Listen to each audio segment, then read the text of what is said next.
Baik, Assalamualaikum warahmatullahi wabarakatuh.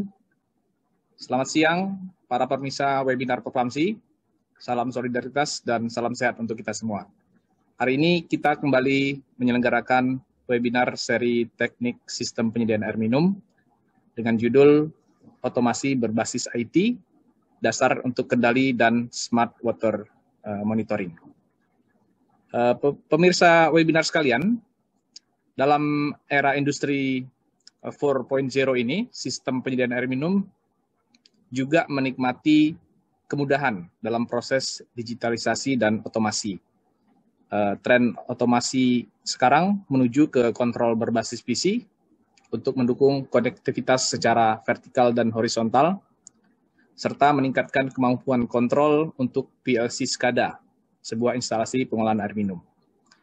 Penggunaan sistem otomasi ditujukan untuk meningkatkan output produksi air, memudahkan operasi, dan meningkatkan respon jika terjadi kendala atau malfungsi pada sebuah instalasi pengolahan air. Sistem otomasi PLC SCADA ini yang berbasis PC ini sangat mendukung implementasi dari Industri 4.0 dan Internet of Things atau IoT.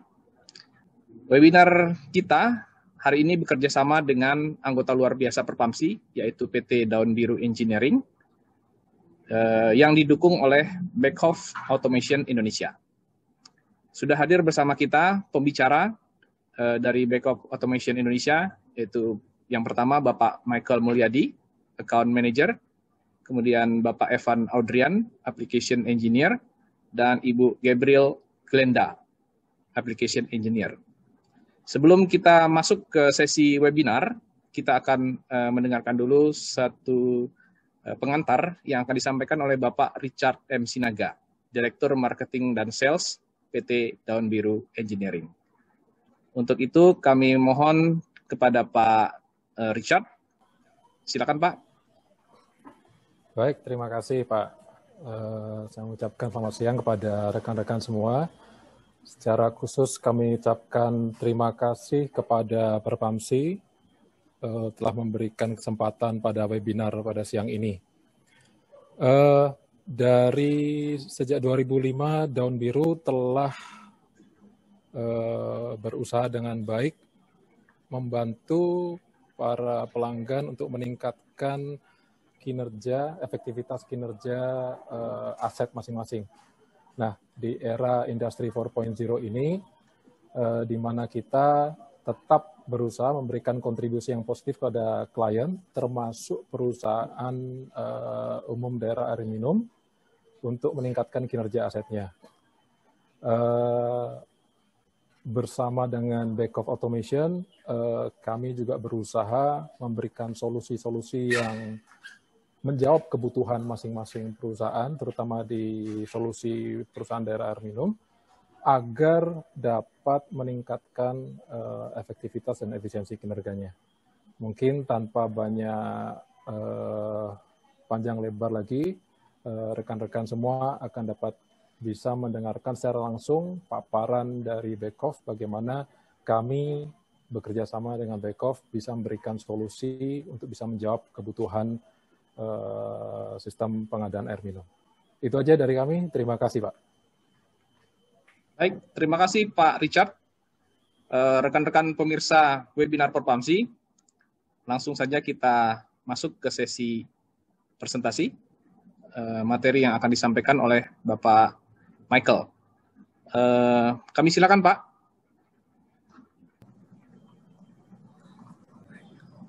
Ya, selamat siang teman-teman Bapak Ibu sekalian, rekan-rekan PDAM seluruh daerah di Indonesia, member dari Perpamsi dan anggota non Perpamsi juga. Selamat siang sekali lagi, salam kenal. Nama saya Michael Mulyadi, saya Account Manager dari Beckhoff Automation Indonesia. Jadi kami berpartner dengan Daun Biru Engineering, anggota luar biasa dari Perpamsi, untuk mengisi webinar kali ini. Jadi saya berkesempatan untuk sharing edukasi.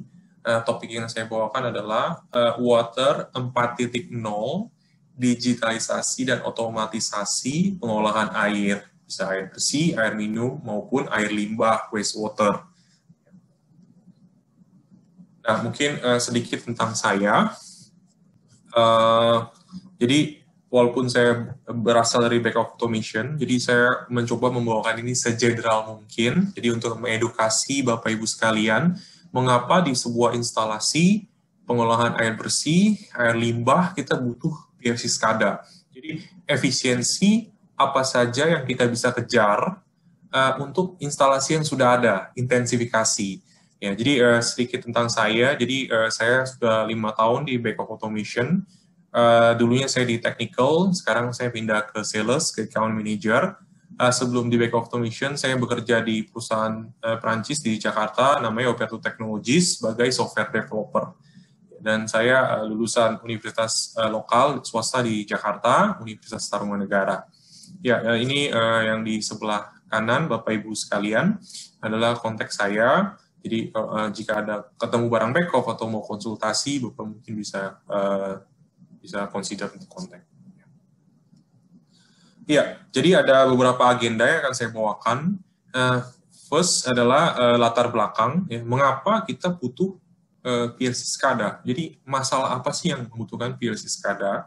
Nah, kemudian teknologi PLC SCADA yang ada di industri saat ini, industri pengolahan air, kemudian operational, jadi secara operational apa sih benefitnya jika memakai PLC SCADA di sebuah instalasi pengolahan air atau IPA, kemudian pemantauan, dan terakhir maintenance, dan terakhir ada studi kasus. Jadi saya juga bawakan studi kasus, nanti setelah sesi saya akan ada live demo, jadi Bapak Ibu bisa merasakan langsung kira-kira dashboard SCADA-nya seperti apa, mungkin ada interaksi juga Pak, jadi nanti kita sambung ke cloud, jadi mungkin bisa interaksi, bisa main, mungkin bisa di apps atau di web interface, nanti kita bisa main di live demo. Ya, latar belakang. Jadi, sebagaimana Bapak Ibu yang ketahui, air merupakan anugerah dari alam. Ya, jadi Indonesia luas sekali secara demografi, dan terbentang dari Sabang sampai Merauke, dan penduduknya banyak sekali. Jadi sensus 2020, itu tercatat penduduk Indonesia 268 juta orang. Jadi tingkat rata-rata pertumbuhan penduduk Indonesia per tahun itu sekitar 1%, 1 sampai 1,5%. Jadi tahun lalu itu, tahun 2018-19 sekitar 1,1%. Jangan dilihat dari bilangannya, 1,1% dari 268 juta orang itu banyak sekali. Nah, kemudian pertumbuhan penduduk ini membutuhkan perkembangan residensial. Perkembangan residensial menumbuhkan konsumsi domestik pula. Nah, maka itu pertumbuhan kawasan industri pun juga meningkat. Jadi pemerintah atau pemerintah daerah itu banyak membuka kawasan-kawasan industri baru, mungkin di Jawa Tengah kita dengar ada kayak Kendal, ya. Nah, itu semua untuk mendukung konsumsi domestik maupun pasar ekspor juga. Jadi pada tahun 2018, pemerintah melalui Kemenperin itu meluncurkan kampanye Making Indonesia 4.0. Jadi kalau Bapak Ibu sekalian bisa lihat blueprint-nya, itu di Google juga, Making Indonesia 4.0. Ya, ada 5 sektor industri yang diprioritaskan oleh pemerintah. Yang pertama industri makanan dan minuman, food and beverage, kemudian industri kimia, industri elektronik, industri otomotif, satu lagi industri tekstil. Nah, dari 5 sektor ini, nenek moyang dari basis dari semua industri ini adalah industri kimia. Jadi itu semua ada blueprint-nya. Nah, industri kimia, bahan baku utamanya adalah air.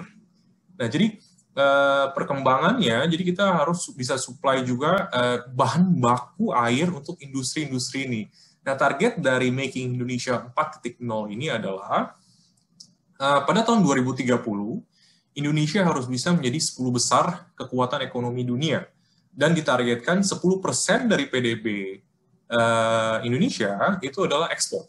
Jadi, bagaimana caranya Making Indonesia 4.0 ini menumbuhkan industri, dan perkembangan industri ini harus didukung oleh bahan baku, air, dan listrik yang baik. Nah, sementara perkembangan pertumbuhan penduduk kawasan industri ini tidak linear dengan ekstensifikasi IPA yang ada di Indonesia. Jadi jumlah IPA yang Indonesia itu mungkin growth-nya itu tidak linear dengan pertumbuhan penduduk dan pertumbuhan ekonomi. Nah, jadi bagaimana caranya kita bisa mengintensifikasikan, mengefisienkan instalasi-instalasi pengolahan yang sudah ada. Nah, mungkin jadi tujuannya kita itu, gimana sih cara kita bisa efisienkan ini? Gitu. Nah, saya coba ke masalah-masalah. Jadi dalam sebuah, saya ada beberapa kali meeting dengan PDAM daerah, tapi nggak banyak, baru ada 2 kali.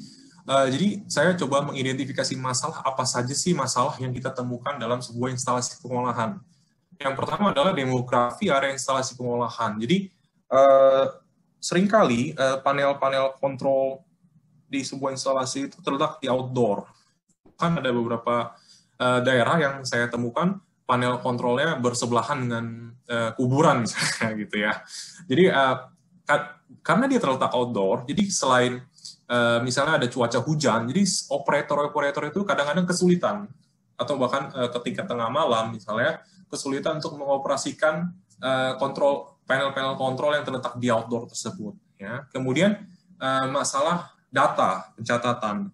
Nah, jadi pencatatan itu masih dilakukan secara manual. Jadi operator membuka panel-panel, ya di situ ada meter, ada flow meter, kemudian ada temperatur, ada kandungan pH, kandungan COD, dan seterusnya. Nah, itu semua masih dicatat secara manual oleh operator. Jadi human, based on manusia. Ya, kemudian maintenance pun juga sering. Jadi listrik dan air merupakan hal dasar krusial untuk perkembangan industri dan residensial. Nah, jadi jangan sampai equipment yang ada di instalasi yang sudah ada itu rusak dulu baru kita maintain. Mengapa enggak kita coba memakai predictive and preventive maintenance di sana? Ya, kalau maintenance dilakukan secara equipment setelah rusak, maka akan terjadi downtime di sana. Jadi downtime ini ada loss, kerugian bagi perusahaan daerah air minum setempat di sana. Ya. Nah, kemudian efisiensi intensifikasi instalasi pengolahan yang ada juga harus diimbangi dengan kualitas air yang dihasilkan.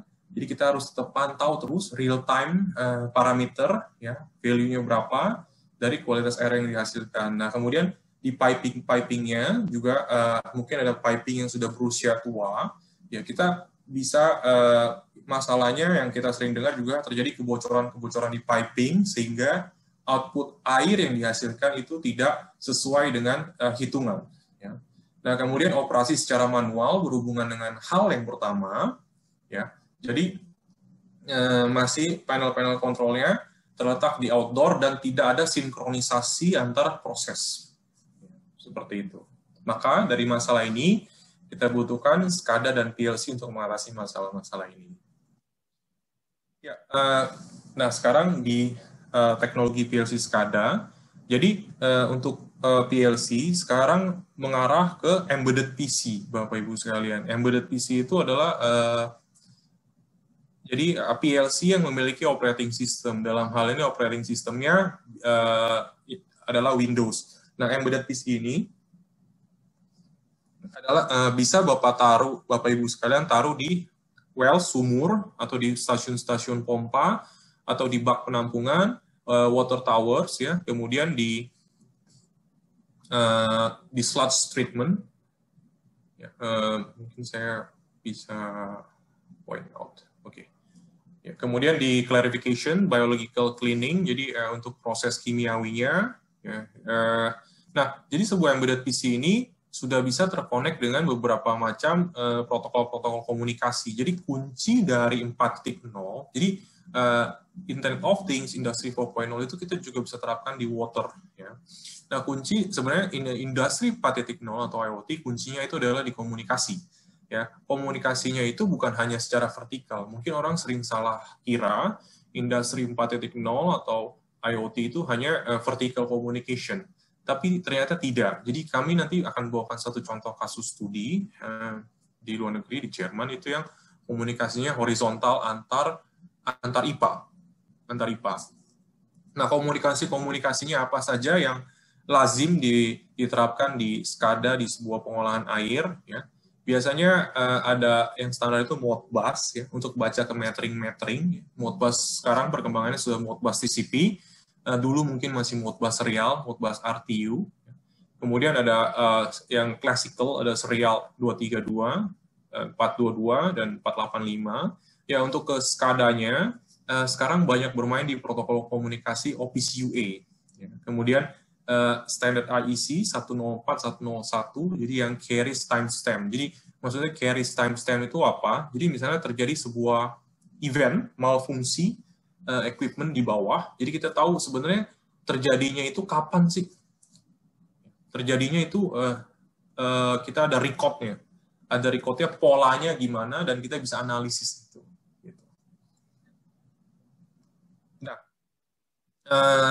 Kemudian sebuah embedded PC itu untuk operating temperature-nya itu juga karena diletakkan di outdoor, jadi harus punya ketahanan reliabilitas minimal untuk reliabilitas untuk humidity dan temperature. Ya.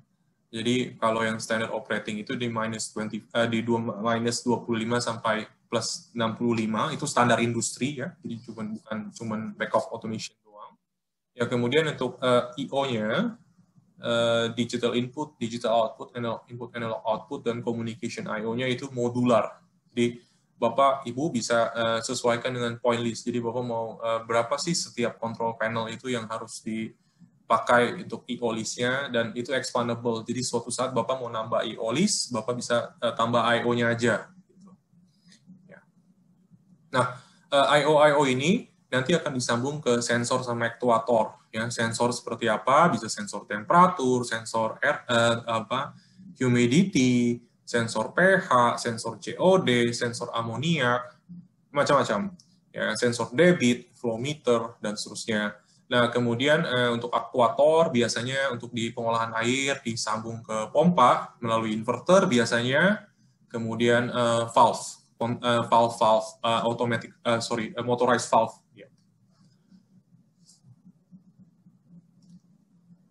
Ya, kemudian di beberapa PDAM pun juga mulai ada kesadaran mengenai connectivity to database. Nah, jadi seluruh embedded PC, ya, jadi itu sudah ready to connect to database. Jadi kalau Bapak udah ada database server, Bapak Ibu udah ada database server, jadi dari control panel yang udah ada embedded PC-nya itu tinggal connect tab, push-pull data ke database.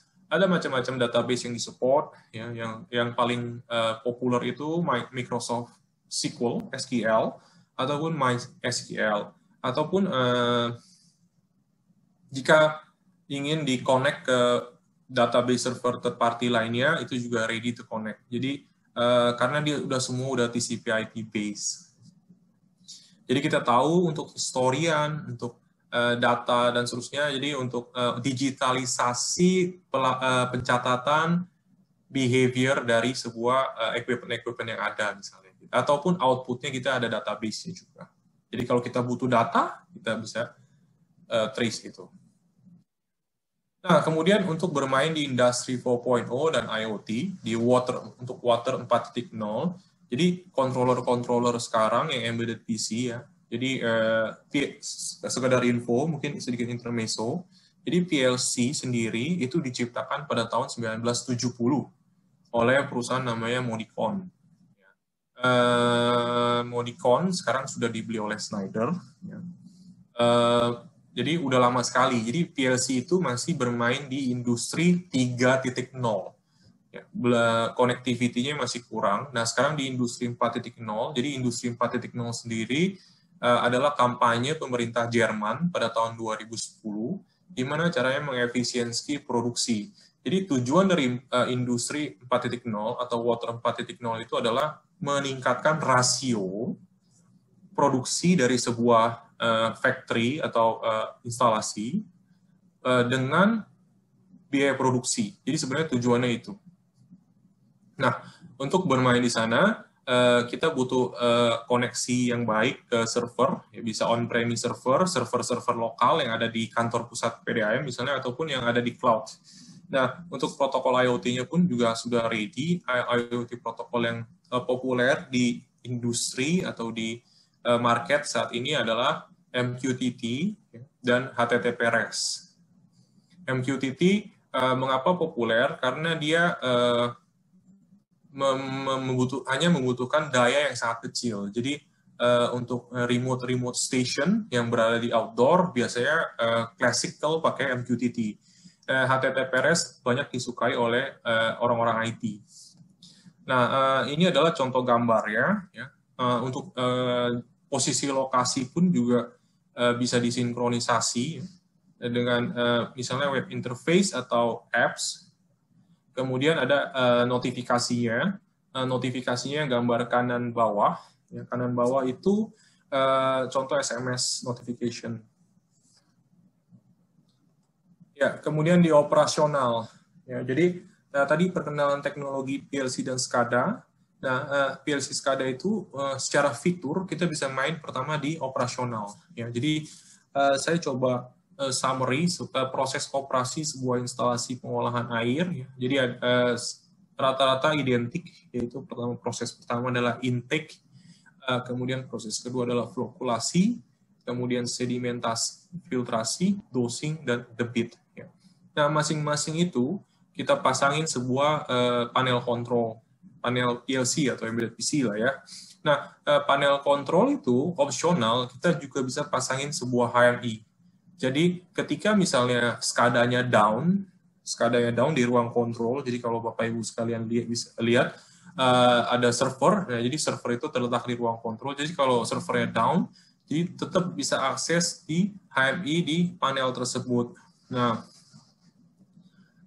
kemudian opsional bisa disambung ke cloud, jadi bisa diakses, selain bisa diakses di ruang kontrol melalui sebuah PC, workstation, juga bisa dilihat melalui sebuah melalui gadget Bapak Ibu sekalian.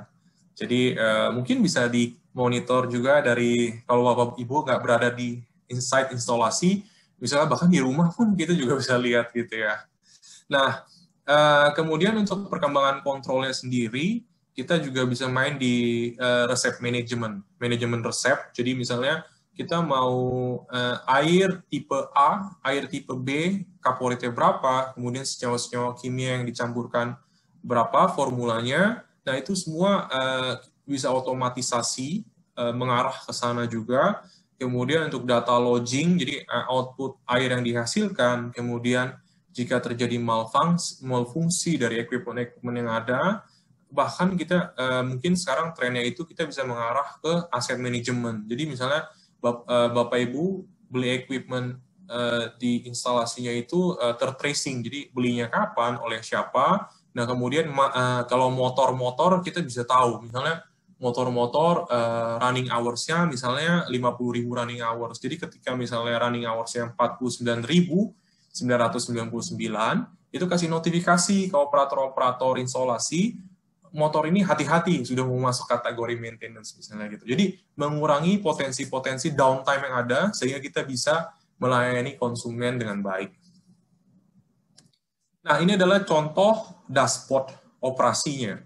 Nah, jadi dari sini kita mudah untuk memonitornya. Jadi bisa untuk lokal remote ya. Jadi kalau remote berarti by SCADA. Ya, kemudian di sini kita tinggal melihat prosesnya. Jadi proses yang sedang berjalan seperti apa.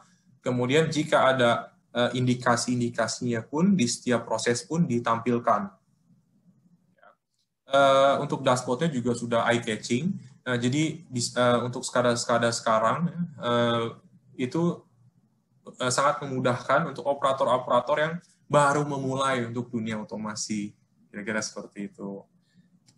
Ya, ini contoh tampilan dashboard lainnya. Ya.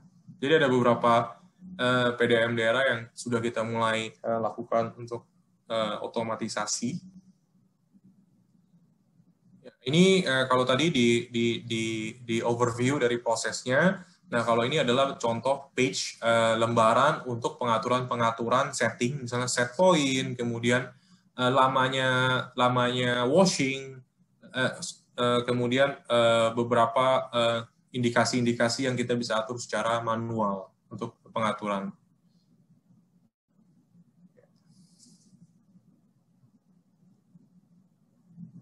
Ya, jadi tujuannya Bapak Ibu tinggal memantau di control room. Jadi Bapak Ibu bisa melihat dan mengontrol produksi air yang ada di daerah Bapak Ibu sekalian.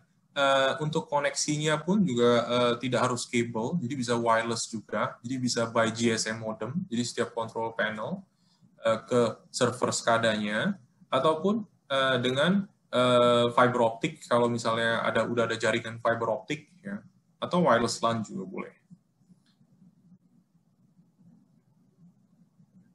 Kemudian kalau tadi kita berbicara di operasional, sekarang di pemantauan. Nah, untuk produksi juga harus diimbangi dengan kita tetap harus peningkatan produksi, kita juga harus imbangi dengan tetap menjaga kualitas air yang dihasilkan. Nah, jadi saya coba belajar dari Peraturan Menteri Lingkungan Hidup Nomor 80. Jadi Peraturan Menteri Lingkungan Hidup Nomor 80 ini merupakan revisi dari Peraturan Menteri Lingkungan Hidup Nomor 93. Jadi ada beberapa yang di parameter yang perlu kita monitor untuk kualitas airnya. Jadi air yang dihasilkan. Jadi di sana ada pH, potensial hidrogen, kemudian ada COD, chemical oxygen demand, ada TSS juga, total suspended solid, kemudian ada NH3, terakhir debit. Nah, sekali lagi parameter-parameter ini mungkin Bapak Ibu lebih paham, ya. Jadi requestable, jadi ini custom. Jadi sebenarnya dalam instalasi yang ada di dalam yang Bapak Ibu punya, sebenarnya parameter apa, secara kualitas air apa, outputnya yang kita harus tetap pantau gitu, supaya customer kita puas gitu. Karena air ini nantinya akan dipakai untuk keperluan air bersih sehari-hari, residensial, dan keperluan bahan baku kimia, sehingga kita harus menjaga juga standar-standar kesehatannya misalnya gitu, atau standar-standar kebersihan lingkungannya seperti itu. Nah, dari namanya untuk pemantauan ini dikenal istilah remote terminal unit. Ini adalah istilah umum ya di market industri saat ini, RTU mereka sebutnya. Nah, kita bisa pasang di masing-masing IPA. Itu pun juga kita bisa posisi-posisinya juga requestable sesuai dengan kemauan Bapak Ibu. Kita bisa taruh di sumber airnya. Jadi waktu dia infeed-nya di air sungainya misalnya, atau di outputnya untuk menjaga keluarannya tetap sesuai dengan standar Bapak Ibu sekalian. Nah, dari RTU ini biasanya dipasangin modem, ya, kemudian bermain jaringan GSM, OG, 4G, kemudian nembak data ke ke servernya, misalnya kantor pusat PDAM daerah setempat. Jadi kita tahu real time value dari parameter-parameter ini, dan termasuk dilakukan recording, ataupun ketika terjadi anomali, misalnya ada salah satu parameter atau salah dua atau lebih parameter yang melebihi standar, tidak sesuai standar, itu akan diberikan notifikasi misalnya ke operator-operator perusahaan daerah air minum setempat. Gitu. Optionally, bisa disambung juga ke cloud, ya, sehingga bisa dimonitor juga secara remotely di gadget atau di secara web interface maupun aplikasi. Ini adalah contoh bentuk sebuah remote terminal unit, terletak di dalam sebuah panel tentunya outdoor. Nah, remote terminal unit ini sama juga trennya itu mengarah ke embedded PC. Ya, kenapa? Karena dia udah ada operating sistemnya, misalnya operating sistemnya Windows, Bapak Ibu bisa install macam-macam software di dalamnya selain untuk fungsi otomasi di sana gitu. Jadi kalau misalnya mau ditempel Bluetooth modul misalnya, jaraknya nggak terlalu jauh dari control panel ke ruang kontrol. Nah, mungkin bisa pakai Bluetooth, mungkin bisa pakai antena wireless LAN. Jadi Bapak bisa install drivernya di dalam sebuah embedded PC. So ini adalah teknologi Water 4.0. Ya, kemudian ke arah maintenance. Jadi PLC SCADA, guna yang pertama operasional, kedua pemantauan, ketiga maintenance. Nah, maintenance seperti apa yang kita bisa lakukan di sebuah instalasi? Jadi di dalam maintenance di 4.0 dikenal istilah predictive and preventive maintenance. Nah, jadi kalau classical equipment yang biasa dilakukan untuk predictive and preventive maintenance itu di pompa dan di piping. Jadi kalau pompa kita bisa lakukan recording running hours-nya. Jadi pompa ini sudah jalan berapa lama jam misalnya. Kemudian ada overheat atau enggak temperaturnya, jadi kita lakukan logging, pemantauan, analytics, dan vibrasi. Jadi pompa kan juga ada mekaniknya, jadi ada sebuah anomali enggak di mekaniknya pompa tersebut. Jadi apakah pompa ini sudah masuk kategori maintenance atau masih bisa beroperasi? Nah, itu semua ada analytics-nya. Nah, kemudian di piping pun demikian, usia pipa ini udah berapa lama misalnya. Nah, apakah ada kebocoran-kebocoran? Jadi kita misalnya bisa pasang sensor kebocoran-kebocoran. Jika ada kebocoran kecil atau besar pun mungkin kita bisa analyticsin. Jadi kalau kecil masih bisa jalan berapa lama, masuk kategori maintenance atau enggak. Nah, dan selain maintenance juga dapat dilakukan asset management. Nah, itu semua disambung ke SCADA juga, centralized SCADA di ruang kontrol. Jadi kita tahu aset-aset equipment di dalam instalasi itu jika perlu maintenance atau enggak dan termonitor belinya kapan misalnya dan seterusnya. Dan itu juga optionally bisa disambung ke cloud. Jadi sehingga bisa dimonitor secara remote di gadget Bapak Ibu sekalian. Ya, mungkin saya sekarang ke studi kasus. Ya, jadi studi kasus yang pertama saya bawa dari negara tetangga kita, Filipina. Jadi di Filipina itu ada sebuah daerah namanya Laguna. Jadi Laguna terletak di sebelah timur kota Manila, provinsi Manila. Provinsi Laguna ini dia terletak bersebelahan dengan Danau Laguna namanya. Nah, di Laguna Water ini, apa yang dilakukan oleh kita itu adalah untuk bermain di controlling dan remote condition monitoring untuk pompa. Jadi mereka ada 29 pompa tersebar di beberapa daerah di dalam satu provinsi tersebut. Jadi lokasinya itu bukan tersentral, tapi dia tersebar. Nah, selama ini operator-operator waterboard setempat, perusahaan daerah air minum provinsi setempat itu kesulitan karena mereka harus keliling satu-satu mengecek kondisi pompa dan kalau mau operasi secara manual mereka harus pergi masing-masing. Nah, jadi semuanya itu dilakukan ke centralized SCADA termasuk untuk fungsi kontrolnya. Pompanya ada 2 tipe, 25 pompa deep well dan 4 pompa booster. Nah, contoh-contoh dashboardnya. Nah, apa saja yang kita lakukan di Laguna Water ini? Jadi untuk kondisi pompanya, jadi pompa kan juga 3 fase, sumbernya 3 fase. Nah, fase yang masuk ke dalam pompa itu juga harus dimonitor. Jika terjadi anomali di salah satu fase, itu akan menyebabkan motor pompa akan terbakar. Nah, jadi sumber yang masuk ke dalam pompa itu juga harus kita monitor. Kemudian predictive maintenance, asset management.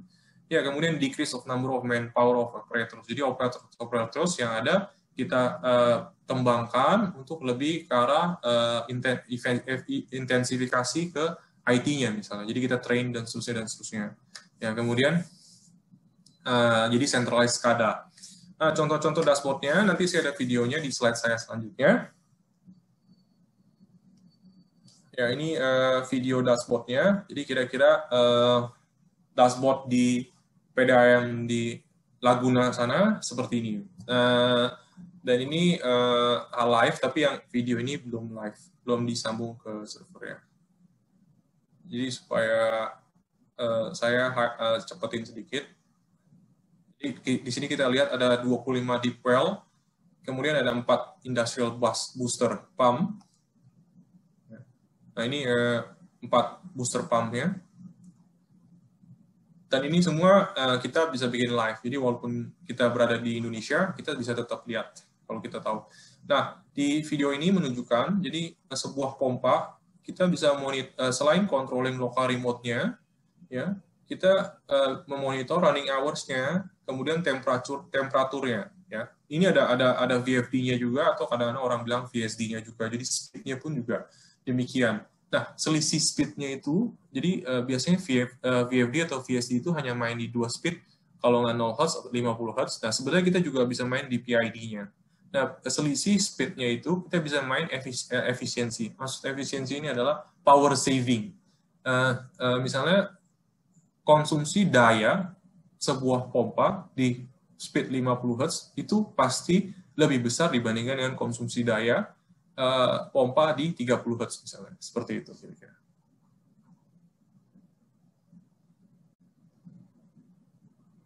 Nah, ini untuk levelingnya. Di sini diukur juga klorin. Kandungan klorinnya dalam miligram per liter.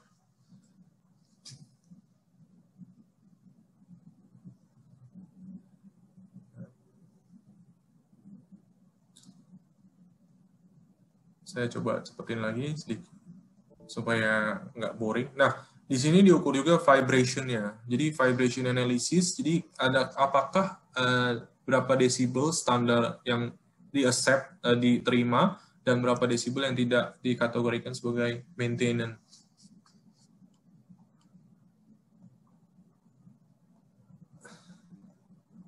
Nah, ini adalah sumber electricity untuk pompa-pompanya. Jadi kita monitor juga V, I, dan frekuensinya yang masuk ke dalam sumber pompanya. Ya, kemudian ada intelligence tracing. Jadi apakah ada anomali behavior di produk-produk embedded PC atau RTU yang terpasang di control panel di setiap stations.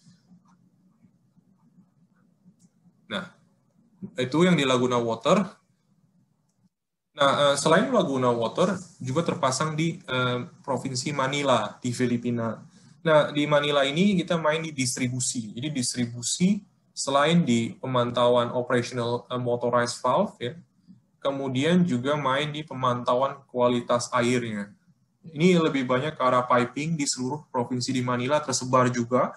Ini adalah gambar-gambar centralized dashboard-nya yang berada di kantor pusat perusahaan air bersihnya di Manila, di Filipina.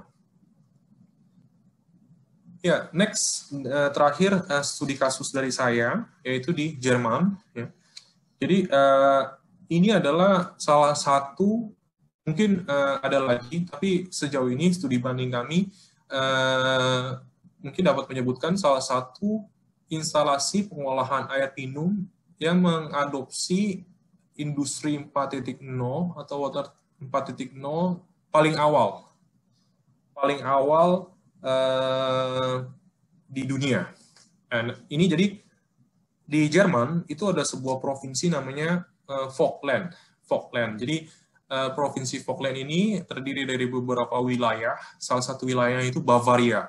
Jadi kalau pencinta sepak bola pasti mengenal klub Bayern Munchen. Nah, Munchen terletak di wilayah Bavaria. Nah, Vogtland ini adalah mereka sebutnya county dalam bahasa Inggrisnya. Nah, Vogtland Waterboard, nama perusahaan air bersihnya, itu atau disingkat SZWAV, ya. Itu luasnya itu sekitar 1.400 km persegi, melayani 250.000 penduduk. Mungkin kalau di Jerman tidak terlalu besar ya penduduknya seperti di Indonesia. Mungkin kalau perusahaan daerah air minum Bapak Ibu sekalian mungkin melayani penduduk lebih banyak dibandingkan Vogtland ini. Nah, jadi Vogtland ini proyek IPA, ada salah satu IPA namanya Morgenrothe, Rautenkrans, itu nama daerahnya. Itu IPA yang dibuat pada tahun 1994. Nah, dulunya itu dia pakai PLC base, jadi pakai 10 panel kontrol di seluruh prosesnya. Nah, prosesnya ada 2, proses mechanical dan proses kimiawinya. Nah, Kemudian pada tahun 2006 kalau saya nggak salah, mereka ada visi untuk memigrasikan ke embedded PC base dan sekaligus mengaplikasikan Water 4.0 ini. Nah, proyek ini dikerjakan selama 3 bulan ya di Jerman. Kemudian tidak mengganggu operasional dari si instalasinya, jadi produksi tetap berjalan. Nah, proses-prosesnya apa aja di IPA ini, di IPA Morgan Rothkranz ini, ada proses inlet, mechanical part, biological part, sludge treatment, chemical part, auxiliary plants. Ya, mengapa mereka ingin memigrasi? Mereka ingin mengikuti standar PLC Open, ya, connectivity. Kemudian mereka ada visi untuk connect ke software milik PDAM Jerman. Software PDAM Jerman itu namanya HST Hydrodapt. Nah, untuk connect ke software milik PDAM pemerintah Jerman ini, mereka butuh gateway. Nah, dengan teknologi embedded PC ini, mereka langsung connect tanpa gateway secara komunikasi protokol. Nah, kira-kira seperti itu, dan secara panel kontrol pun berkurang dari tadi 10 ya menjadi hanya 4 panel saja.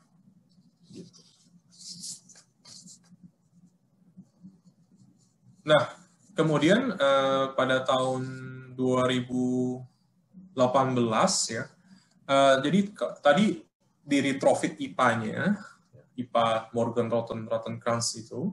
Nah, di provinsi yang sama, itu pada tahun 2018 dikembangkan proyek untuk 600 instalasi plants di sana, ya, 300 potable water plants. Jadi 300 potable water plants itu artinya potable itu berarti instalasi pengolahan air bersihnya, IPA, dan 300 pengolahan air limbahnya. Nah, jadi ini adalah contoh Water 4.0-nya. Jadi seperti ini. Jadi misalnya ada 2 IPA, jadi di gambar kanan atas ya, itu ada 2 IPA, jadi Waterworks 1, Waterworks 2, ada 1 reservoir.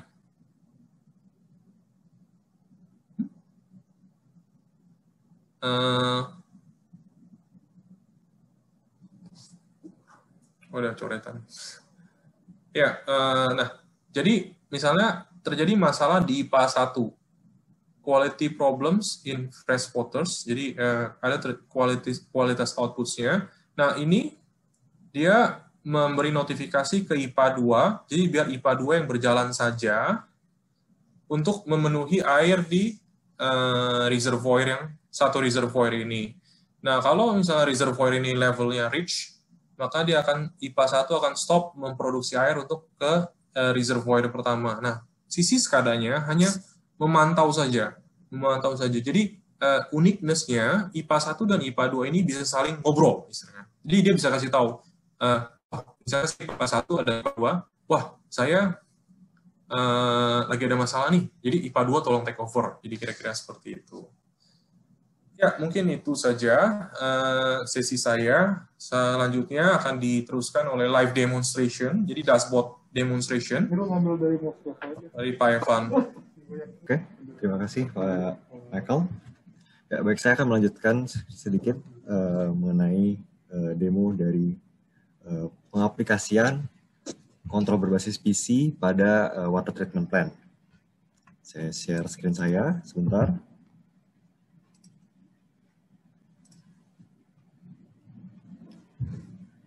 Oke, baik.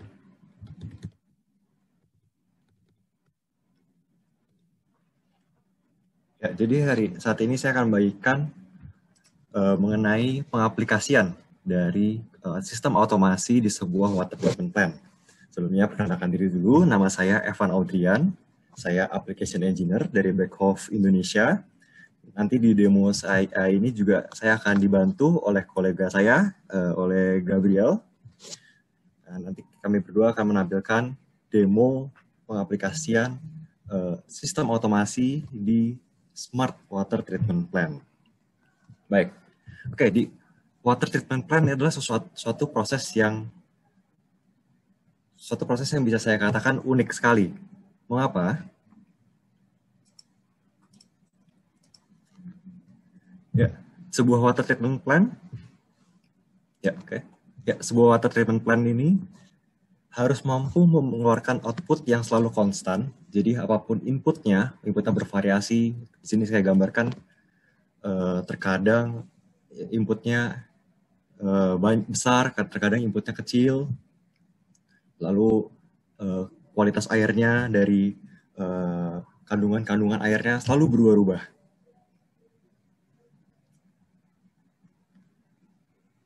Ya, kandungan airnya selalu berubah-ubah. Tapi water treatment plan harus selalu mampu melakukan proses di mana sehingga outputnya itu selalu konstan. Maka ini suatu proses yang saya katakan sangat unik. Bagaimana bisa inputnya bervariasi tapi outputnya konstan. Lalu belum lagi prosesnya ini berubah-ubah. Untuk prosesnya juga harus mempertimbangkan lagi mengenai energi efisiensi, penggunaan energinya. Yang kita tahu penggunaan energi di water treatment itu adalah cost terbesar di sebuah plan water treatment. Belum lagi apakah bahan kimia seperti zat koagulasinya tersedia, lalu apakah operator tersedia. Nah, dengan semua variabel-variabel itu, sebuah water treatment plan harus mampu mengkolaborasikan semua itu sehingga bisa terus mengeluarkan output yang selalu konstan. Nah, maka itu dengan perubahan yang begitu cepat, maka sangat dibutuhkan yang namanya sebuah sistem otomasi atau PC-based, sehingga kita bisa memantau input air ataupun proses secara real time, atau saya katakan sedini mungkin, sehingga kita sebagai operator, kita sebagai manajemen, kita bisa memberi keputusan yang terbaik, keputusan yang paling tepat pada saat itu juga, untuk memberikan output yang sesuai dari water treatment tersebut. Lalu mungkin tantangan kedua yang terbesar dari water treatment plan adalah, seperti tadi yang sudah di-share juga, nah, water treatment plan itu tidak hanya satu, tapi ada banyak.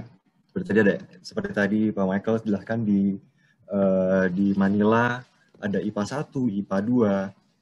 Nah, setiap IPA itu harus bisa berkolaborasi satu sama lain, bisa berkomunikasi kapan mereka harus mengeluarkan output yang banyak, kapan mereka harus mengeluarkan output yang sedikit. Mereka harus bisa walaupun berbeda-beda water treatment-nya, tapi tetap harus mengeluarkan output yang sama, sehingga distribusi airnya itu selalu lancar. Belum lagi sekarang ini pemukiman, perumahan, mungkin kawasan industri terus berkembang, sehingga konsumsi airnya semakin meningkat. Nah, berarti produksi airnya juga harus terus menyesuaikan dengan konsumsinya. Nah, di situ dia adalah tantangan dari setiap water treatment plan di seluruh dunia, termasuk di Indonesia. Maka itu juga dibutuhkan otomasi, karena dengan otomasi kita bisa melakukan komunikasi antar satu sama lain. Salah satunya mungkin melalui cloud, seperti tadi dijelaskan ada protokol OPC UA, MQTT, ataupun menggunakan sebuah SCADA di master control room. Jadi semua water plan ini bisa saling berkolaborasi satu sama lain. Kapan mereka harus mengeluarkan input yang banyak, kapan mereka input yang dikit. Mungkin water treatment plan A sedang maintenance, berarti water treatment yang lain harus bisa membantu menyuplai air tersebut. Nah, itu adalah tantangan yang sulit bila tidak dilakukan dengan menggunakan sistem otomasi, terutama sistem otomasi 4.0.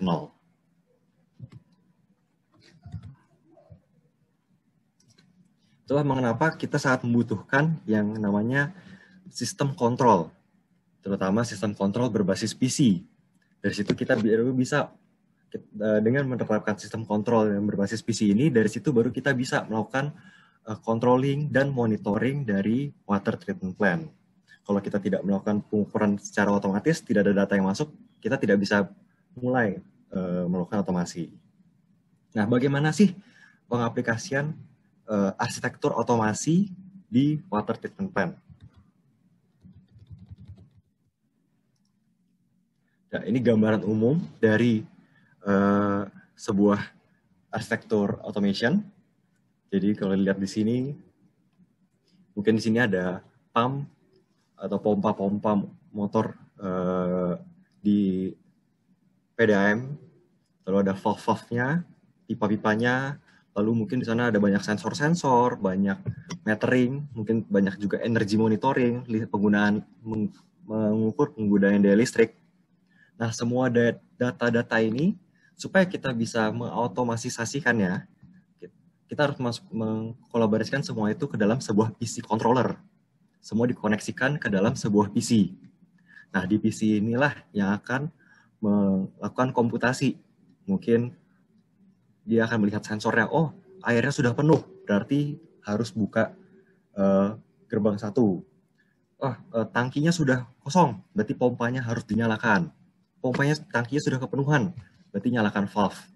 Nah, semua itu akan dilakukan komputasinya melalui PC.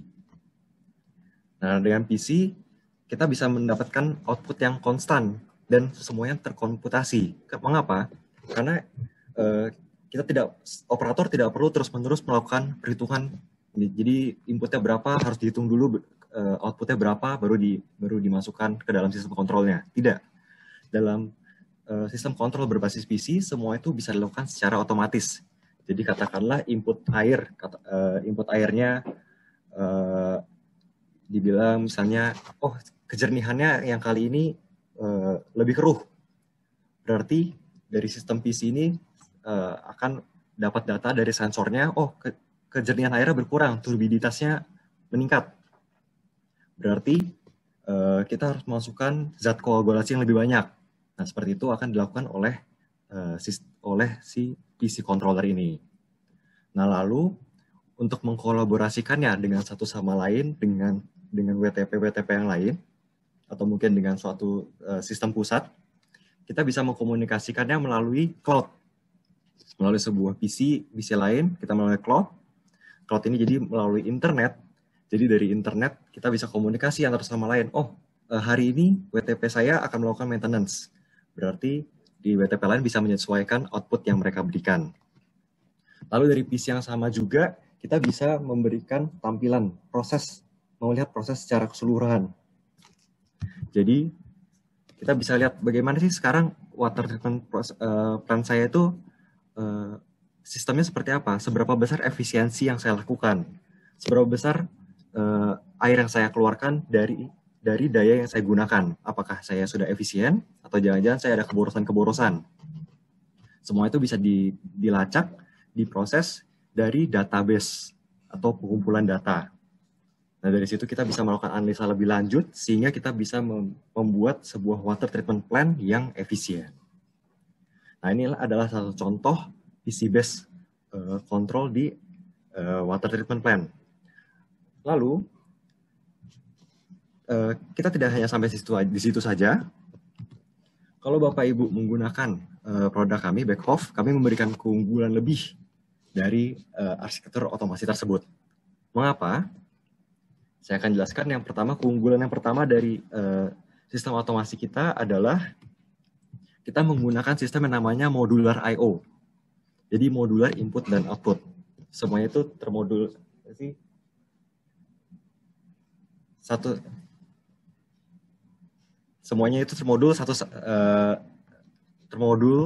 satu persatu inputnya ataupun outputnya. Jadi modul input outputnya Beckhoff itu hanya sekecil ini.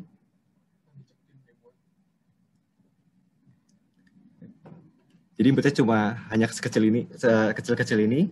Nah, semua ini adalah untuk memasukkan inputnya, untuk output dari motor, untuk input dari sensor, semuanya kecil-kecil modular.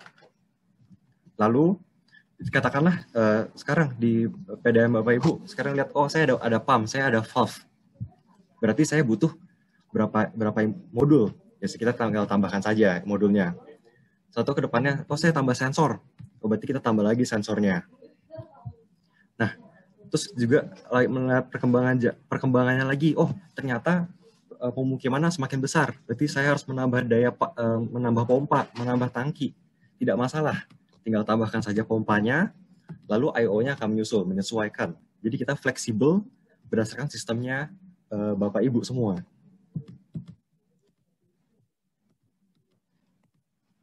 Jadi kita bisa dengan menggunakan sistem Beckhoff, kita bisa menciptakan sistem yang memiliki fleksibilitas yang tinggi, menyesuaikan semuanya fleksibel, dirakit khusus untuk WTP dari Bapak Ibu semua. Lalu keuntungan lainnya satu lagi adalah dengan PC Beckhoff, mungkin di sini kelihatannya kompleks sekali arsitekturnya, tapi kita bisa menyimplifikasikannya dengan Beckhoff dengan cara kita mengeliminasi PC gateway untuk ke arah communication. Jadi PC kita ini bisa langsung komunikasi ke internet, bisa langsung sebagai SCADA, bisa langsung komunikasi ke database tanpa harus tambahan PC lagi. Nah dari situ, dari hal maintenance, Bapak Ibu tentu semakin lebih mudah karena hanya satu alat saja yang harus di maintenance, tidak banyak alat. Lalu mencegah kemungkinan dari error-error, mungkin kerusakan. Karena semakin banyak alat, tentu semakin banyak kemungkinan error. Nah, kalau satu alat, kita bisa meminimalisir kemungkinan error, sehingga maintenance-nya lebih mudah. Seperti itu. Nah, jadi kita bisa contoh ke cloud, database, ataupun ke SCADA, ataupun HMI. Nah, saya akan menunjukkan salah satu contoh dari HMI dari Beckhoff. Dan contohnya ini akan ditampilkan oleh Ibu Gaby. Mungkin bisa di-unmute.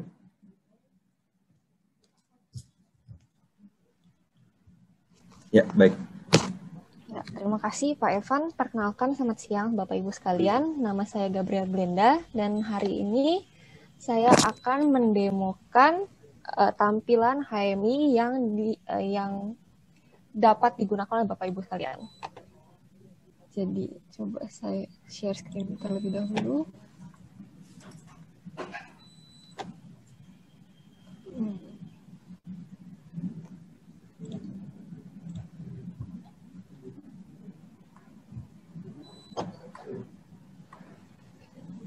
Ya, jadi kami di Beckhoff ini memiliki sebuah program yang bisa digunakan untuk tampilan HMI ini, dan ini disebut sebagai Twincat HMI, dan Twincat HMI itu bisa dipublish di web. Jadi seperti yang Bapak Ibu dapat lihat, ini adalah tampilan dari Twincat HMI. Kita di sini, ini adalah contoh yang sangat simpel dengan hanya ada 5 bagian.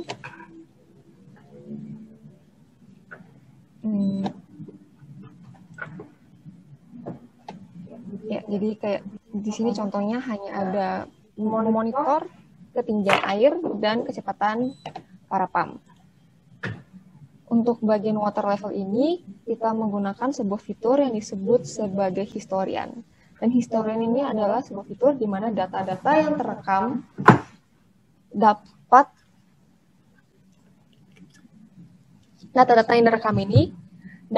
di-save atau dapat disimpan di database sesuai dengan kebutuhan Bapak dan Ibu sekalian.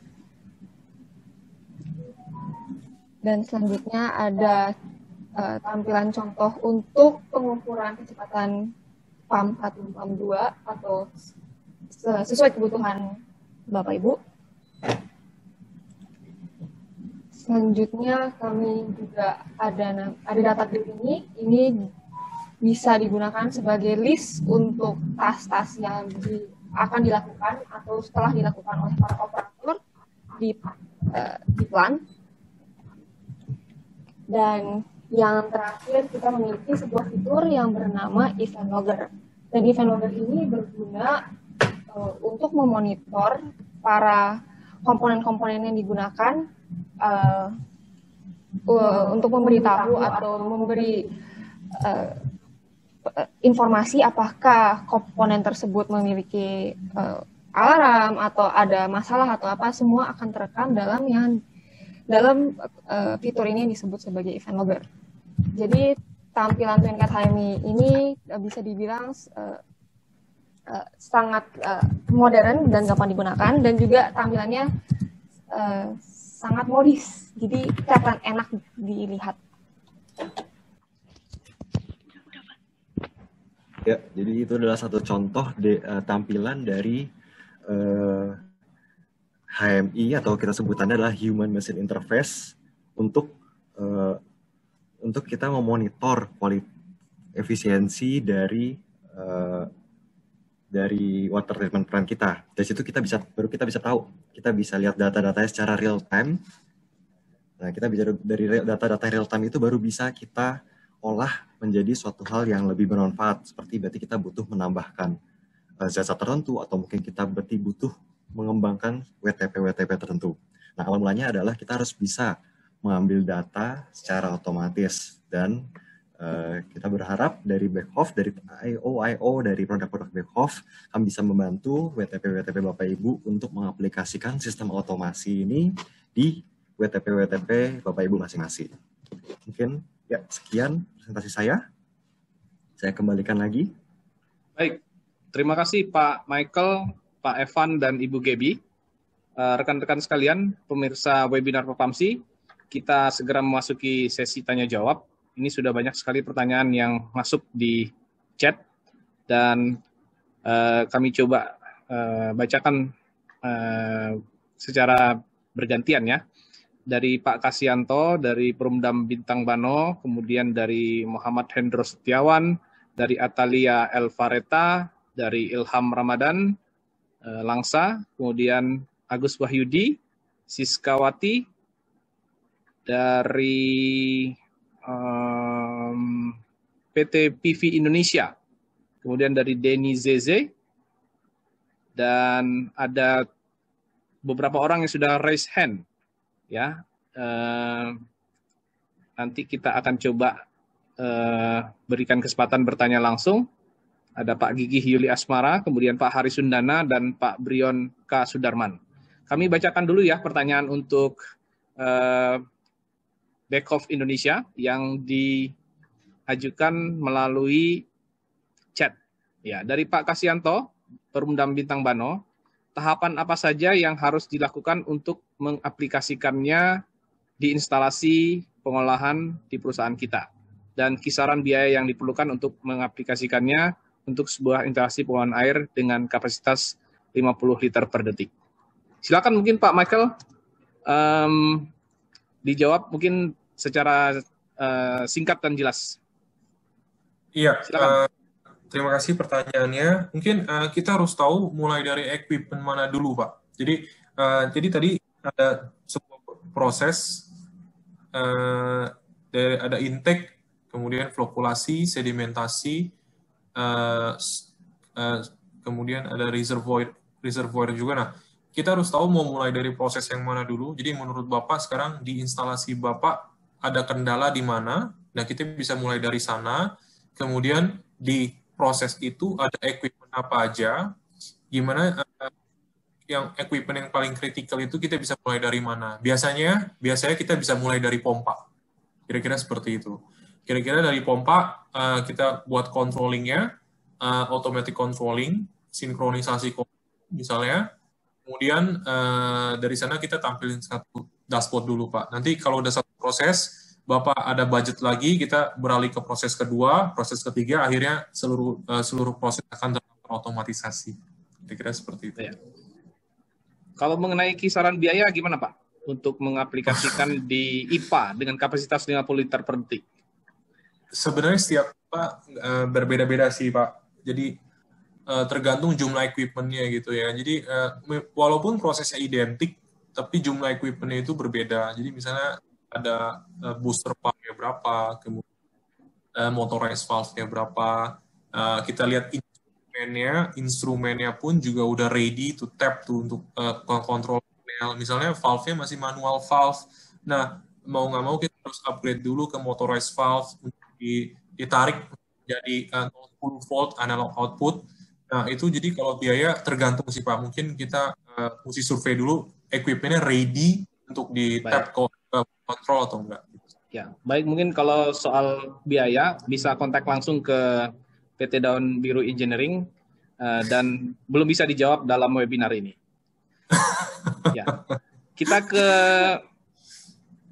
pertanyaan dari Pak Muhammad Hendro Setiawan nih.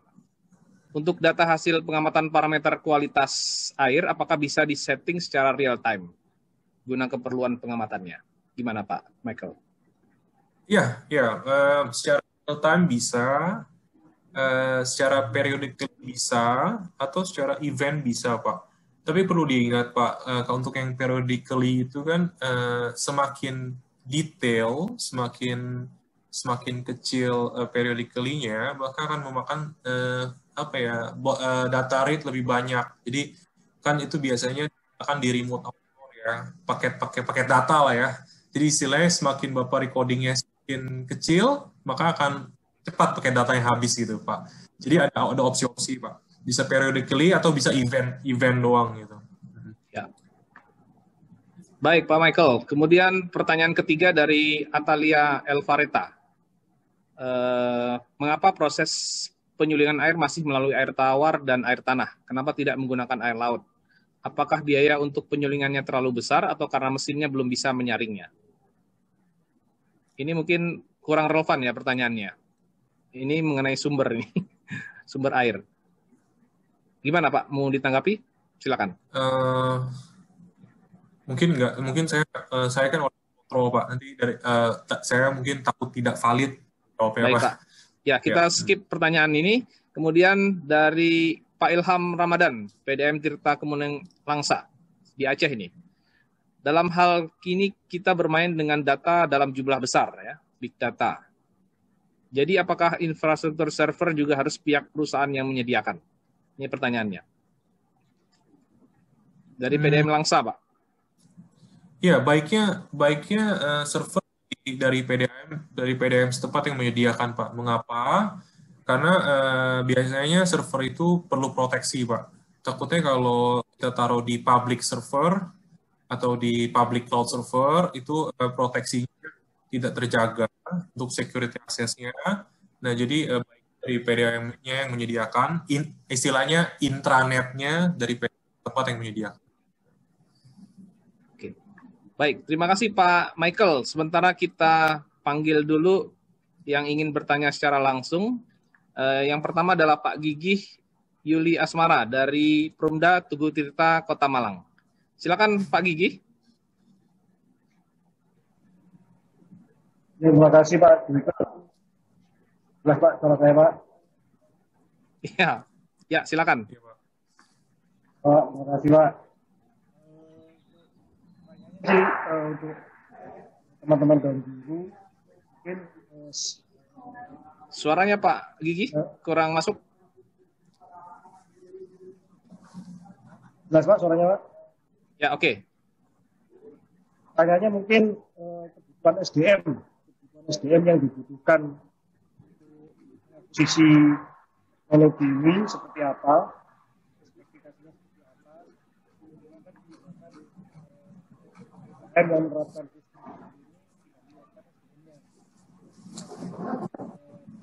program ini bisa berfungsi. Halo, Mas Gigi, nggak kedengeran, Mas? Halo? Ya, kalau saya tidak salah tangkap tadi menanyakan bagaimana dengan SDM yang perlu dipersiapkan untuk mengoperasikan teknologi ini. Gitu Pak Michael. Iya, mungkin dari dokter yang mau jawab atau saya yang mau jawab, Pak Richard? Pak Richard?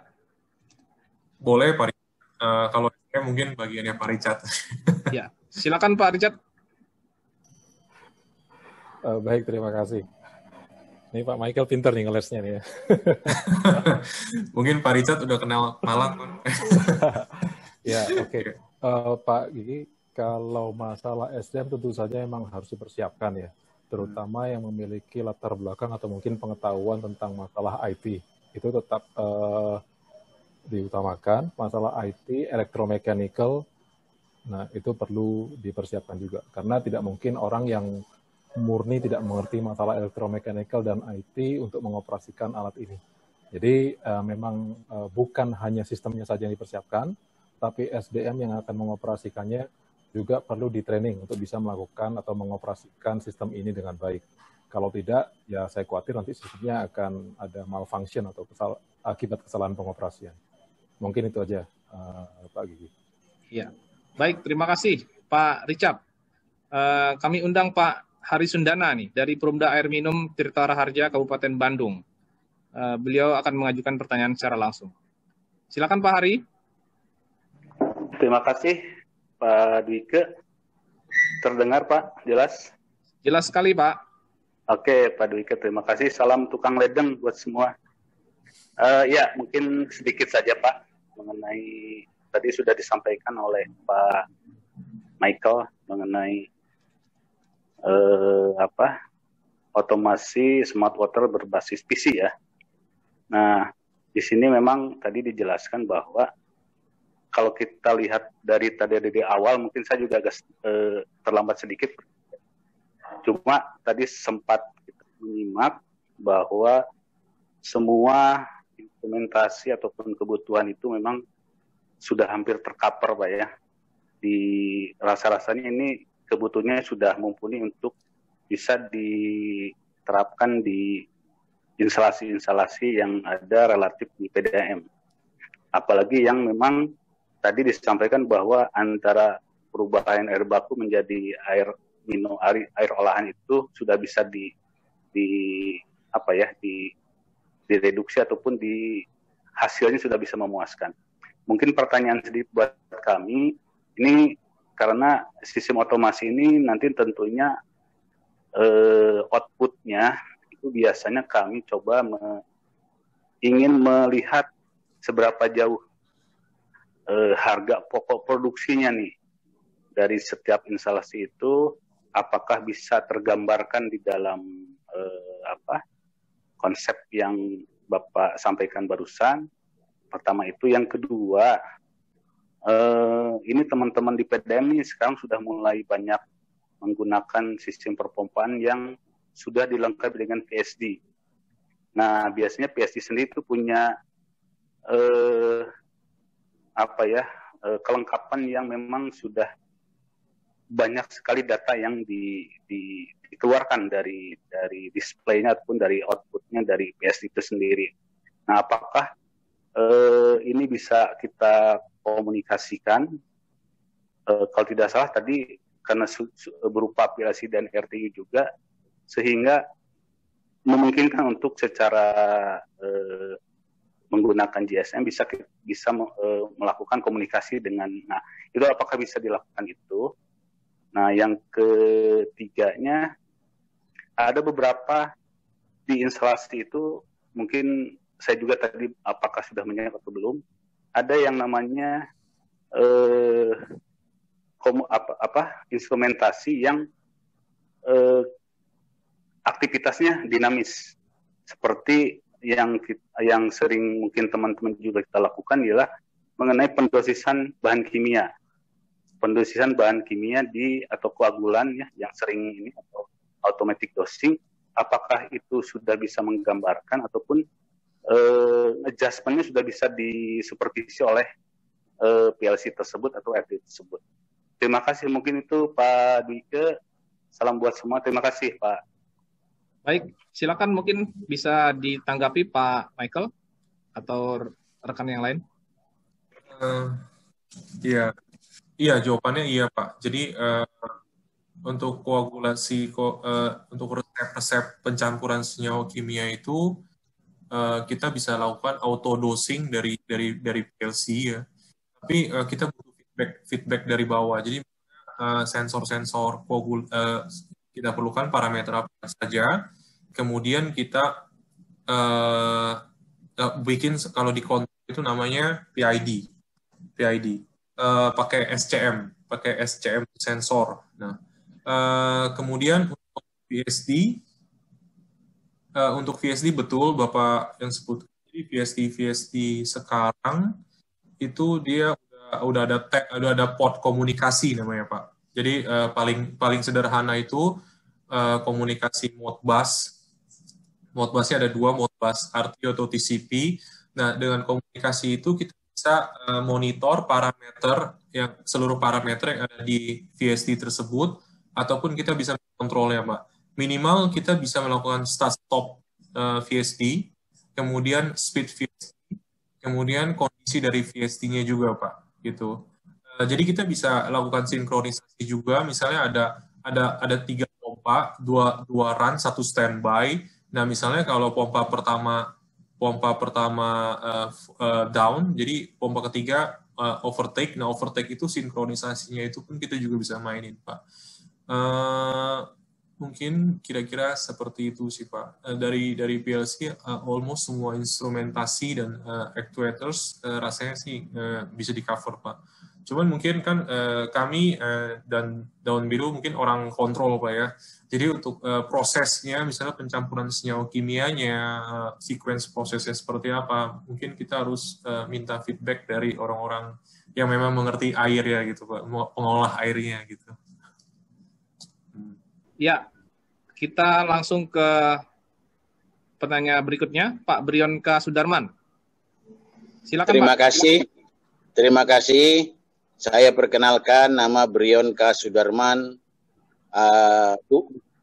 calon pelanggan ledeng dari Kota Tanjung Pinang, Kepulauan Riau.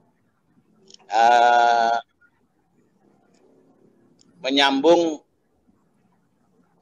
persoalan sumber air tadi, saya pernah mendengar di Kota Tanjung Pinang itu ada sumber air baik air tawar maupun air laut. Tapi sampai saat ini saya belum tahu kabarnya. Tapi yang penting bagi saya adalah materi di pertanyaan ini, saya melihat ini masalah di hulu. Yaitu masalah PAM. Sedangkan saya sebagai end user daripada PAM atau calon, itu melihat kepentingan yang lebih penting lagi, yaitu penggunaan air. Misalnya di tempat saya itu akan ada rencana kolam, dan yang sekarang adalah menggunakan aquaponik. Jadi sensor-sensor yang sangat penting menurut saya itu harus ada di end user. Sehingga kalau terjadi apa-apa, bisa dikirim melalui cloud ke PAM. Nah, itu menurut pandangan dua narasumber kita bagaimana? Baik dari Biru Engineering atau ke Pak Michael tadi, Pak Richard dan Pak Michael gitu. Itu aja kira-kira. Jadi karena apa? Saya melihat konsepnya juga kurang tepat karena menggunakan istilah 4.0. 4.0 itu lebih banyak masalah teknis mesin yang konsepnya dijalankan oleh Jerman, dikeluarkan oleh Jerman. Sedangkan kalau kita menggunakan istilah Society 5.0, berarti misalnya Tirta Kepri 5.0 nanti ya, mudah-mudahan akan diterapkan, nggak tahu ada yang peserta lain nggak dari Kepri ini, saya nggak tahu. Nah itu kan lebih bagus. Jadi yang terbawa society itu terbawa masyarakatnya atau pemakai air itu sendiri. Itu aja Pak kira-kira. Terima kasih. Baik. Terima kasih Pak Brion. Jadi maksudnya ini monitoring di pelanggan ya. Mungkin bisa ditanggapi Pak Michael, silakan. Iya, kalau terima kasih kritiknya Pak. Memang betul sih Pak. 4.0 itu memang lahir dari industrial ya. Tapi sekarang itu diturunkan. Jadi pertama kali memang industri 4.0, kemudian turunannya itu ke Internet of Things. Nah, Internet of Things itu turunannya ke infrastruktur 4.0, Pak. Nah, jadi kalau reservoir di sisi hilir, ya tentu saja bisa pasangin sensor sih Pak. Sensor parameter yang dibutuhkan. Jadi misalnya kalau di Permen KLHK itu nomor 80 itu parameternya pH, kemudian NH, kemudian COD, TSS. Nah, kita bisa mengadopsi dari sana atau mungkin Bapak sebagai yang expert lebih paham parameter apa yang dibutuhkan untuk sensor-sensor yang dipasang di reservoir hilir, ya kita bisa adjust itu, Pak. Mungkin itu dari saya, mungkin Daun Biru ada tambahan. Oke. Baik Pak Brion. Sebenarnya begini Pak, dari Daun Biru dan juga dari Beckhoff itu kami lebih ke arah semacam expert untuk membantu meningkatkan kinerja aset klien. Ya. Apa yang Bapak sebutkan tadi tentu saja bisa kami support, bisa kami dukung. Pada dasarnya begini Pak, masing-masing pemilik aset mengerti apa parameter yang ingin dimonitor dan bagaimana cara meningkatkan kinerja asetnya. Nah, pada dasarnya pemilik aset yang lebih mengerti tentang proses bisnis itu dapat berkonsultasi dengan kami bagaimana cara meningkatkan kinerjanya dengan cara mungkin pemantauan online monitoring ataupun sistem otomasi. Itu yang sebenarnya bisa dilakukan. Jadi permintaan atau misalnya usulan Bapak misalnya, Pak, kami mau memonitor beberapa parameter. Itu kita bisa bantu dengan cara, oke, parameter apa aja, lalu kemudian kami akan mencari kira-kira sensor yang sesuai itu apa aja, sehingga nanti data-data yang diperoleh juga bisa kita compile bersama. Mungkin itu aja Pak dari gitu. Nah. Baik, kita bacakan aja pertanyaan yang masuk melalui chat. Ini dari Pak Ilham tadi sudah, Pak Agus Wahyudi ya. Bagaimana kita mengukur tingkat efisiensi keberhasilan dari alat monitor tersebut terhadap suatu alat yang dipasang SCADA? Ini efisiensi itu bisa diukur dari biaya investasi SCADA dengan peningkatan produksi air ya Pak. Jadi misalnya, jadi setiap IPA itu berbeda-beda, peningkatan outputnya itu berapa. Sejujurnya kami ada beberapa PDAM di Indonesia yang coba kami mulai untuk pasang bersama dengan Daun Biru. Dari data-data itu mungkin nanti kita bisa share bila PDAM yang serius untuk approach dengan Daun Biru. Misalnya output sebelum memakai sistem PLC otomasi PLC SCADA dengan sebelum memakai sesudah memakai PLC SCADA. Jadi intinya nilai efisiensi itu bisa kita ukur dari biaya investasi dengan naik gak output dari itunya. Ada kebocoran-kebocoran yang mungkin kita bisa tutup gak? Kira-kira seperti itu sih Pak. Memang ada biaya investasi, namun ada break-even point. Setelah break-even point itu ada peningkatan produksi, dan disitulah kita baru bisa melihat selisih keuntungannya. Investasi yang dimaksud ya investasi PLC SCADA-nya, kira-kira seperti itu. Mungkin itu dari saya, dari Daun Biru. Baik, Pak Michael, ini saya bacakan lagi pertanyaan dari Siskawati, mahasiswa STT Sabta Taruna Bekasi. Ya, ini panjang pertanyaannya, tapi saya singkat dalam kasus permasalahan kebocoran ya. Jadi dengan adanya sistem otomatisasi SCADA di jalur distribusi, seberapa efektifkah sistem tersebut bekerja? Dan faktor-faktor apa saja yang perlu diperhatikan agar penerapan otomasi SCADA di jalur distribusi berhasil tepat guna, menekan NRW? Silakan Pak. Pastinya debit. Kalau di distribusi itu banyak bermain debit. Jadi kita pasang sensor-sensor debit di piping distribusinya. Jadi misalnya kalau ada perbedaan debit dari hulu ke hilir, berarti ada penyumbatan di dalam pipingnya ataupun ada kebocoran di pipingnya misalnya gitu Pak. Nah kemudian kualitas airnya di distribusi, karena dari distribusi itu biasanya langsung ke end user, ke pelanggan. Jadi ada parameter-parameter yang kita harus jaga sesuai dengan standar kesehatan maupun kebersihan lingkungan hidup. Kemudian untuk maintenance ya, jadi yang kita kejar juga biasanya mengurangi downtime ketika piping itu rusak misalnya, ataupun pompa-pompa transfer pump-nya rusak Pak. Jadi sebelum transfer pump-nya rusak, kita monitor dulu. Jika ada anomali, tim operatornya langsung bergerak ke site gitu Pak. Kira-kira gitu.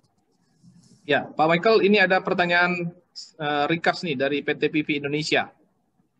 Sistem komunikasi monitoringnya apakah menggunakan NB LoRa atau Bluetooth Wi-Fi? Halo Pak Evan. Ya, oke. Untuk komunikasinya ya LoRa, berarti makanya berbayang ya suaranya. Tes. Oke. Ya, jadi untuk komunikasi kita ada banyak. Jadi ada satunya menggunakan konsep LoRa itu berarti radio ya. Tapi sekarang ini orang sudah mulai mengurangi ke arah radio, ke arah komunikasi yang lain, tapi lebih ke arah melalui internet. Jadi beberapa protokol-protokol yang kami support melalui satunya melalui internet, ada Office UA, lalu ada MQTT, itu salah satu konsep protokol CoAP atau text protokol. Nah, itu menggunakan MQTT, ataupun kalau misalnya Bapak Ibu sudah mempunyai SCADA yang memiliki standar tertentu, seperti mungkin IEC 10870, nah itu juga kami support. Nah, dari situ kita bisa sesuaikan. Tapi kalau misalnya Bapak Ibu mungkin sudah menginvestasi pada sebuah gateway seperti tadi radio atau lain-lainnya, nah kami akan kita coba riset bersama apakah kita bisa mengkomunikasikan dengan sistem yang sudah tersedia di OTP tersebut. Mungkin seperti itu jawaban saya. Baik. Kita beri kesempatan untuk yang ingin bertanya langsung, Pak Dedi Mulyadi. Silakan Pak Dedi. Ya, terima kasih. Assalamualaikum warahmatullahi wabarakatuh. Ya, langsung aja Pak. Ya, terima kasih Pak Dwike. Kita dari PDM Tirtamusi ada beberapa instalasi yang memiliki sistem SCADA. Salah satunya itu di instalasi rambutan, yang mana sekarang lagi ada program PKS antara Perpamsi dengan PDM Tirtamusi, Pak. Nah, yang ingin saya tanyakan pada Pak Michael, bagaimana cara menekan biaya atau nilai investasi dari suatu sistem SCADA itu di PDM? Mengingat di PDM ini kan banyak masih yang PDM yang belum sehat. Itu yang pertama. Yang kedua, bagaimana cara operator atau manajemen agar dapat memanfaatkan sistem SCADA itu agar efisien serta tepat guna sesuai dengan investasinya. Nah, yang ketiga untuk Pak Dwike, apakah ada nantinya program dari Perpamsi untuk pelatihan sistem SCADA yang berhubungan dengan pengolahan air? Terima kasih Pak. Salam hormat untuk Pak Dwike. Ya, silakan Pak Michael ditanggapi dulu. Ya, terima kasih pertanyaannya Pak Musi, berarti Palembang ya Pak ya. Salam buat Palembang. Jadi menekan biaya investasi. Jadi kami ada beberapa meeting dengan PDAM daerah ya Pak ya. Mungkin salah satu isu klasiknya itu banyak PDAM daerah itu yang mendapat hibah SCADA Pak dari luar negeri biasanya. Nah, karena mereka mendapat hibah SCADA, mereka tidak tahu historinya. Jadi, dan kemudian tidak tahu melakukan cara troubleshooting-nya. Jadi tergantung dari perusahaan luar negerinya tersebut. Mungkin untuk menekan biaya investasi, gunakanlah kontraktor lokal dulu, Pak. Maksudnya saya coba netral, Pak. Saya dari off, tapi Bapak bisa coba dari lokal, kontraktor lokal. Jadi untuk troubleshooting-nya, Bapak bisa rely on engineer dari kontraktor lokal, Pak. Itu cost di sana. Kemudian tadi saya juga ada bilang, Pak, bisa per proses. Misalnya, memang udah ada SCADA, tapi kan misalnya ada SCADA yang down karena hibah, misalnya, Pak. Nah, kita bisa main per proses, Pak. Jadi tadi ada beberapa proses. Nah, menurut Bapak, proses mana yang kita realistis untuk mulai untuk retrofit SCADA-nya? Misalnya di intake, ya, Pak. Karena Bapak nilai intake Pak paling murah untuk dilakukan retrofit, misalnya. Itu mungkin jadi kita bisa main per proses. Untuk roadmap-nya, kita bisa act sebagai konsultan juga, Pak. Jadi misalnya kita bisa survei site instalasi Bapak, kita bisa advice juga kira-kira yang realistis itu dari sini. Nah, untuk tepat guna pun juga itu juga mesti ada dari dua sisi. Jadi tujuan apa. Bapak pasti ada justifikasi ke manajemen. Kira-kira tujuan apa yang Bapak ingin capai untuk pemasangan PLC SCADA ini. Jadi misalnya gini Pak, misalnya ada PDAM daerah yang beberapa substationnya, beberapa stasiun pompanya atau IPA-nya itu berada di remote. Jadi jauh dari kantor pusat daerah, dan selama ini dia harus ngiter Pak. Atau bahkan ya tadi ada beberapa PDAM daerah yang substationnya itu terletak di daerah pemakaman misalnya Pak. Gitu Pak. Nah, jadi justifikasinya tujuannya harus jelas. Jadi supaya memudahkan operasional. Jadi ketika misalnya ada anomali dan operasi manual, itu pergerakannya cepat Pak. Kira-kira seperti itu. Nah, karena pergerakannya cepat, outputnya akan meningkat misalnya. Nah, itu outputnya juga ada target misalnya. Dengan pemasangan PLC SCADA misalnya, outputnya bisa meningkat 10% atau 5%. Nah, itu semua ada hitungan realnya Pak. Dan hitungan setiap IPA itu berbeda-beda, tergantung dari tujuannya dan realistis gak equipment-nya itu ready untuk mencapai tujuan itu atau enggak gitu sih. Mudah-mudahan terjadi kamu sih Pak ya. Mungkin Pak Dika ya ada pertanyaan juga ya. Karena saya juga kebagian pertanyaan dari Pak Deddy Mulyadi, saya coba jawab. Perpamsi kebetulan punya beberapa anggota luar biasa yang produknya adalah SCADA ya. Jadi kita bisa mengajak mereka bekerja sama untuk memberikan pelatihan kepada anggota-anggota Perpamsi. Jadi tadi yang dimaksud oleh Pak Deddy Mulyadi itu program PKS itu adalah program kemitraan solidaritas. Satu PDAM bekerja sama dengan PDAM yang lain untuk membantu meningkatkan kinerja. Umpamanya ada yang sudah memiliki sistem IT lebih maju, mereka akan membantu PDAM-PDAM lain yang ingin juga meningkatkan sistem IT-nya.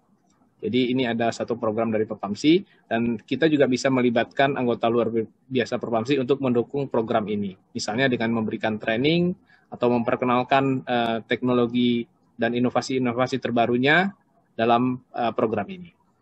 Gitu. Jadi tenang aja Pak Deddy, mungkin tahun depan kalau kita sudah tidak begitu terbatas oleh pandemi COVID-19 dan kita bisa melakukan pertemuan langsung, akan ada training-training yang dibutuhkan oleh anggota Perpamsi, termasuk training SCADA.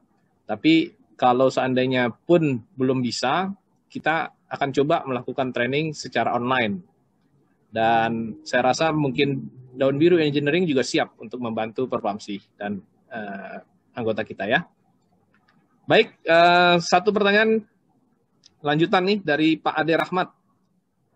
Mungkin yang terakhir ya, karena kita waktunya sudah habis. Selain secara proses pengelolaan air, produksi dan distribusi, apakah nanti bisa kita kembangkan water meter berbasis prabayar seperti token listrik yang bisa dimonitor melalui IT? Ya. Gimana tuh kira-kira Pak Michael? Silakan. Yes Pak, bisa. Untuk ini maksudnya e-billing kan ya, e-billing. Kita melakukan e-billing. Jadi, tapi e-billing ini saya sejujurnya dari Daun Biru dan Backoff itu belum pernah melakukan untuk di PDAM, tapi lebih banyak di PLN Pak. Di PLN. Jadi di PLN juga lagi masif untuk PLC SCADA-nya. Mereka melakukan e-billing. Jadi mereka akan melakukan auditing dari e-billing dengan tagihan yang diberikan oleh konsumer PLN. Nah, jadi mungkin di metering PLN rumah-rumah itu dilakukan kalkulasi e-billing, kemudian dicocokkan dengan tagihan PLN. Nah, mungkin di PDAM pun kita bisa lakukan serupa. Jadi untuk kalkulasi biaya itu kita bisa lakukan e-billing, terus kita cocokkan dengan hitungan manual bagian keuangan PDAM, kira-kira ketika diaudit itu hasilnya sama atau enggak gitu. Itu nggak masalah, hanya main di program. Bapak tinggal kasih question-nya ke programmer, baik kontraktor Daun Biru maupun yang lain, saya rasa mereka bisa Pak, easy. Iya. Baik Pak Michael, ini sebelum kita tutup, saya habiskan dulu ya pertanyaan tanggung nih. Apakah Monggo, Pak. maintenance dilakukan secara berkala dan berapa lama waktu yang seharusnya dilakukan untuk maintenance? Dari Pak Syarif R. Pandian, PT SI PLN Sertifikasi. Kemudian bisa nggak sistem SCADA ini dihubungkan dan digunakan untuk pembacaan meter pelanggan? Dari Pak Gunawan. Kemudian dari Pak Bowo, PD mana nih? Tirta mana nih? Tirta Musi, Palembang juga nih.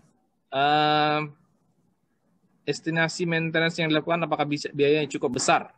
Ya. Kemudian yang terakhir minta nomor kontaknya nih PT Daun Biru Engineering. Ya, silakan Pak Michael, mungkin 3 pertanyaan terakhir. Iya. Mungkin ini dari Pak Richard aja ya. Mungkin dia lebih bisa nih maintenance berkala dan kontaknya. Ya, silakan Pak Richard. Baik, terima kasih. Untuk perawatan tentu saja memang dibutuhkan perawatan secara berkala.